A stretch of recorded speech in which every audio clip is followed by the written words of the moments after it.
భూమి మీద పుట్టిన ప్రతి మానవులను వణికించేటటువంటి మహాశత్రువు ఏమిటి అనంటే భయం. భయం అనేది దేవుడు సృష్టిని చేసినప్పుడు సృష్టిలో చేయలేదు. కానీ మానవులు దేవుని యొక్క చిత్త ప్రకారంగా జీవించినంత కాలం భయం అనేది వారికి తెలియదు. కానీ ఎప్పుడైతే తినొద్దన్న ఫలాన్ని తిని శత్రువు చేతిలో కీలుబొమ్మగా మారిపోయాడో అప్పుడే వాడికి భయం ప్రారంభమైంది. ప్రభు అడిగినప్పుడు నువ్వు ఎక్కడున్నావని అడిగితే తండ్రి అయినటువంటి దేవుడు ఆదామంటున్నటువంటి మాట, తోటలో నీ స్వరం విన్నప్పుడు నేను దిగంబరుణ్ణై కాబట్టి భయపడి చెట్టు చాటును దాక్కున్నానని చెప్తున్నాడు.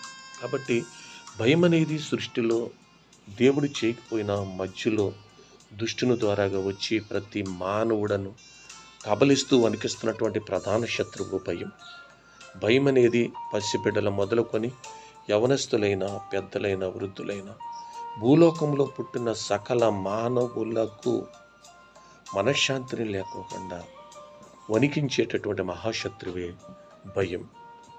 ఆ భయం నుండి విడిపించటానికి, విడుదల పొందుకోవటానికి ఎన్నో రకాల ప్రయోగాలు మానవుడు చేస్తూ ఉంటాడు. అయితే దేవుడు యెషయా భక్తుని ద్వారాగా 41వ అధ్యాయము 10వ వచనం నుండి మనం చదివితే అక్కడ భయపడుతున్నటువంటి సమస్తమైనటువంటి మానవులకు ధైర్యంతో కూడినటువంటి హెచ్చరికనైనా తెలియజేస్తూ ఉంటాడు. నేను నీతో చెప్పుచున్నాను, నీకు తోడై ఉన్నాను, భయపడకము, నేను నీ దేవుడినై ఉన్నాను, దిగులు పడకము, నేను నిన్ను బలపరుతును, నీకు సహాయము చేయవాడును నేనే, నీతి అను నా దక్షిణ హస్తముతో నిన్ను ఆదుకొందును, నీ మీద కోపపడిన వారందరూ సిగ్గుపడి విస్మయముందుదురు, నీతో వాదించువారు మాయమై నశించిపోదురు, నీతో కలహించిన వారిని నీవు వెదుకుదువు గాని వారిని కనుగొనలేకపోదువు, నీతో యుద్ధము చేయువారు మాయమైపోవుదురు, అబాసుపాలగుదురు. కాబట్టి నీవు నీ దేవుడైన యెహోవానగు నేను భయపడకము, నేను నీకు సహాయము చేసేదనని చెప్పుచున్నాను, నీ కుడి చేతిని పట్టుకొనుచున్నాను. ఎంతటి చక్కటి అభయాన్ని తండ్రి అయినటువంటి దేవుడు యెషయా భక్తుడి ద్వారాగా భయపడుతున్నటువంటి సకల మానవులకు మరి ఆయన అనుగ్రహిస్తున్నాడు. దేవుని బిడ్డలారా, భయం అనేది మనలను వణికించే రాక్షసు వంటిదంట. భయం మనందరినీ పిరికివానిగా చేసి సాహసాలను, విజయాలను మనకు దూరం చేస్తూ ఉంటుందంట. కాబట్టి భయపడటం వల్ల మనల్ని మనం రక్షించుకోలేము.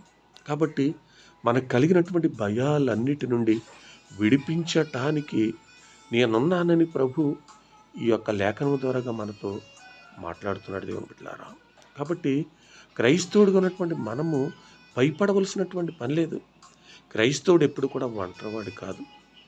క్రైస్తవుడు ఎప్పుడు కూడా దేవుని మీద ఆధారపడతాడు. కాబట్టి ఎటువంటి భయంకరమైనటువంటి పెను తుఫానులు గుండా ప్రయాణం చేసినా కానీ ఆయన తప్పక వచ్చి సహాయం చేస్తాడు అనేటటువంటి ధైర్యంతో ఆయన మన కొరకు చేసినటువంటి వాగ్దానాలను గుర్తు చేసుకుంటూ మనము ధైర్యంగా ముందుకు సాగవలసినటువంటి అవసరత ఎంతైనా ఉన్నది. దేవుని బిడ్డలారా, భయాల వల్ల మానవులకు సహజంగా చింతలు కలుగుతాయి. అందుకనే పేతురు మొదటి పత్రిక 5:7 ఏం చెప్తాడంటే, ఆయన మిమ్మల్ని గూర్చి చింతించుచున్నాడు గనుక మీ చింత ఏవద్దు ఆయన మీద వేయుడి. నిజంగా మరి భయం వల్ల చింత కలుగుతుంది. ఆ చింత దేవుని మీద వేయమని పేతురు గారు చెప్తూ ఉంటారు. ఎందుకంటే పేతురికి అనేక రకాలైనటువంటి భయాలు అనుభవించుకుంటూ వెళ్ళాడు. అందుకనే భయపడ్డాడు. కాబట్టి యేసు ప్రభువులే తన్ను కూడా బంధించి కొరడలతో కొట్టి సిలువ చంపేస్తారేమని భయపడిపోయి యేసు ప్రభు ఎవరో అని నేను ఎరగనన్నట్లు 3 సార్లు బొంకినటువంటి చరిత్రలు మనం చూడగలుగుతాం. కాబట్టి పేతురు గారు చెప్తున్నటువంటి మాట ఏంటంటే, మీ యొక్క భయం వల్ల మీరు చింతపడతారు. ఆ చింత యావత్తు కూడా దేవుని మీద వేస్తే మీ భయాలు పోతాయని చెప్తున్నాడు. మానవులకు సహజంగా వచ్చేటటువంటి భయాలు ఏ రీతిగా ఉంటాయంటే, ప్రేమించే వారిని గురించినటువంటి భయం. అయ్యో! నా తల్లిదండ్రులు ఇప్పుడు మాకు తోడుగా ఉంటున్నారు. వారు వృద్ధులైపోయారు. రేపో మాపో చనిపోతారు. వాళ్ళు చనిపోతే ఎలాగా అనేటటువంటి భయము ఎక్కువగా మరి యవ్వన దశలో ఉన్నటువంటి బిడ్డలకు, లేదంటే తల్లిదండ్రులు వృద్ధాప్యంలోకి వచ్చినటువంటి బిడ్డలకు కలిగేటటువంటి సహజంగా జరిగేది. కొంతమంది అయితే, అయ్యో! నా భర్త ఇప్పుడు నన్ను ఎంతగానో ప్రేమిస్తున్నాడు. నేను ఏది వండినా, ఏది పెట్టినా, ఏది చేసినా ఆయనకి ఎంత ఇష్టమవుతుంది. రేపొద్దుట మరి ఆ ప్రేమ నా మీద ఉంటుందా, పక్కకు తొలగిపోతుందని భయం అంటూ ఉంటుంది. కొంతమందికి బిడ్డలను బట్టి భయం కలుగుతూ ఉంటుంది. నా బిడ్డలు గొప్పవారిగా చదివించాలని ఆశపడుతున్నాను. వారు ఆ రీతిగా చదువుతారా? వారు నేను అనుకున్న రీతిగా వారు అభివృద్ధి చెందుతారా అనే భయం. ఎందుకంటే వారిని ఎక్కువగా ప్రేమిస్తారు కాబట్టి, ఆ ప్రేమ వల్ల వచ్చేటటువంటి భయం ఈ రీతిగా ఉంటుంది. కొంతమంది ఆరోగ్యాన్ని గురించినటువంటి భయాలు ఉంటూ ఉంటాయి.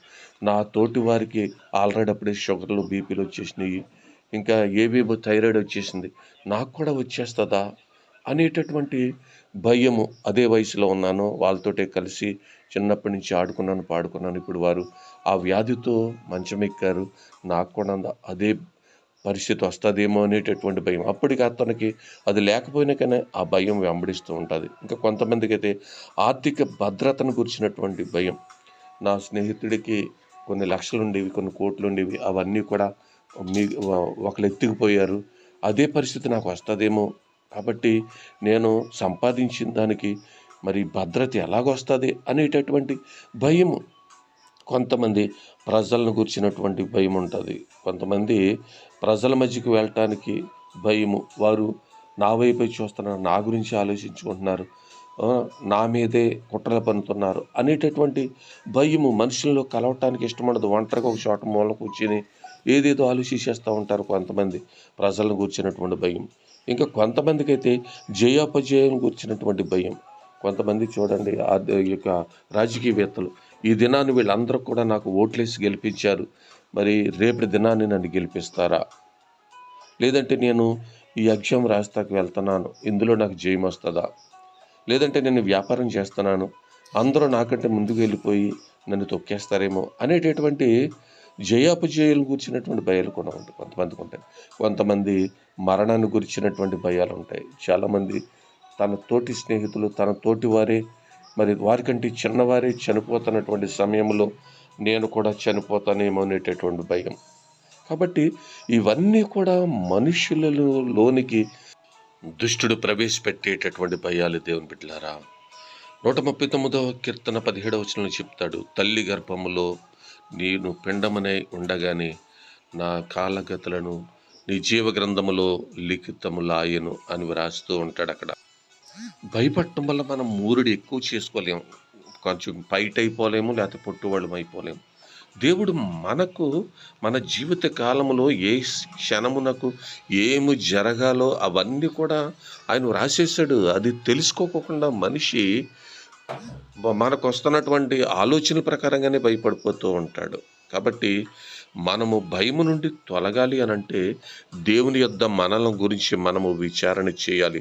ప్రార్థనలో, అయ్యా నా అంతమెట్లు ఉన్నది, నేను బ్రతికే దినాలు ఎన్ని అనేటటువంటి పరిస్థితి 39వ కీర్తనలో దావీదు గారు దేవుని సన్నిధిలో అడిగి తెలుసుకోవటానికి ప్రయత్నించినట్లే మనము కూడా ప్రయత్నించాలి తప్ప, ప్రతి దానికి కూడా నీడను చూసి భయపడిపోతూ, ప్రతి దానికి కూడా భయపడిపోతూ ఉంటే మనము క్రైస్తవులుగా ఈ లోకములో నెగ్గుకు రాలేము. దేవుని బిడ్డలారా, క్రైస్తవులు అంటే బలవంతుని చేతిలోని బాణం లాంటి వారు. వారు దేనికైనా తెగించేటటువంటి వారు, అవసరమైతే హతసాక్షులు అయిపోయినటువంటి వారు. దేవుని కొరకు వారు కొండల్లో, కోనల్లో, అడవుల్లో, ఎడారుల్లో, గాఢాంధకారపు లోయల్లో సంచరించారు. అగ్నిగుండాల గుండా వెళ్ళిపోయారు, సింహబోన్ల గుండా వెళ్ళిపోయారు, అగాధ జలాల గుండా వెళ్ళిపోయారు కదా. కాబట్టి క్రైస్తవుడు దేనికి కూడా భయపడడు. అవసరమైతే ప్రాణాలు అర్పించడానికి కూడా ఇష్టపడతాడు. నా మట్టుకైతే బ్రతుకటి క్రీస్తే, చావైతే లాభమని ఎందుకన్నారంటే, ఆయన ఎర్ర సముద్రాలు ఎదురైనా, ఎరుకో గోడలు ముందున్నా కానీ, శత్రువు ఇల్లెక్కి పెట్టినా కానీ, వేటగాడు ఉరులు పనినా కానీ తప్పించేటటువంటి రక్షకుడు ఉన్నాడనే ధైర్యంతో ముందుకు సాగినటువంటి వారు. ఒక దావీదు గారిని చూడండి, గొలియాతు వికటట్టహాసం చేస్తుంటే వాడు ముందు ఒడిసెలు పట్టుకుని నిలబడి హతం చేయలేదా? అలాగే సింహభవనంలోకి వెళ్ళిపోలేదా దానియేలు గారు? శద్రకు మేషకు అబేద్నెగోలు అగ్నిగొంధకంలోకి కూడా వెళ్ళిపోయారు దేవుని బిడ్డలారా. కాబట్టి నేటి సమాజ పరిస్థితులను చూసి క్రైస్తవుడిగా నువ్వు భయపడుతున్నావేమో, భయపడొద్దు. యుద్ధము యెహోవా చేస్తాడు, విజయము నీకు ఇస్తాడు. నువ్వు చేయవలసింది ఒక్కటే, ప్రార్థన చేయి. ప్రభు యొక్క హస్తాలకు నిన్ను సమర్పించుకో.